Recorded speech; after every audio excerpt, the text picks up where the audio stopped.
Hi, ஒரு சின்ன tips. ஒருத்தவங்க வந்து பானைக்கு வச்சு பேக் ஹூக் வச்சு கேட்டிருக்காங்க. ஷோல்ட்ரு வந்து கண்டு போதுங்க, கொஞ்சம் பார்த்து அடிச்சு கொடுங்க அப்படின்னாங்க. இதில் வந்து உள்ள ஒரு இதுவுமே வைக்கல, கிராஸ் பீஸும் வைக்கல, சும்மா அப்படியே வச்சு தைச்சு திருப்பியிருக்காங்க. இந்த மாதிரி இல்லாமல் கேன்வாஸ் வச்சு நான் எப்படி கட் பண்ணியிருக்கேன்னா, 2 main piece lining piece cut பண்ணி எடுத்துருக்கிறேன். இதில் வந்து கேன்வாஸில் வந்து நெக்கு கட் பண்ணி எடுத்துருக்கிறேன். இப்படி வச்சு தைக்கும் போது என்ன ஆகும், நல்லா ஸ்டிஃபாக இருக்கும், பார்க்கறதுக்கு நீட்டாக இருக்கும்.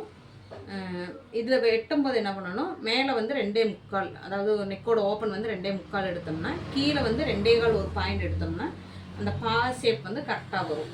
இது நல்லாயிருக்கும். அதே மாதிரி கேன்வாஸ் ஃப்ரெண்டுக்கும் அதே மாதிரி கேன்வாஸ் வச்சு வெட்டியிருக்கேன். எல்லாருக்கும் நிறைய பேருக்கு இந்த மாதிரி டிப்ஸ் தெரியும். என்னையே ஃபாலோ பண்ணுற ஒருத்தர் 2 பேர்த்துக்கு நிறைய பேர் கமெண்ட் பண்ணுறாங்க. அவங்களுக்கு தான் இது, தெரிஞ்சவங்களுக்கு இல்லை. ஏன்னா நானே இப்போ தான் கொஞ்சம் கொஞ்சம் கற்றுக்கிட்டு வந்துட்டுருக்கிறேன். எனக்கு தெரிஞ்ச டிப்ஸை நான் சொல்கிறேன். இது மாதிரி பண்ணி பாருங்கள், கரெக்டாக வரும். பிடிச்சிருந்தா லைக் பண்ணுங்கள். பாய்.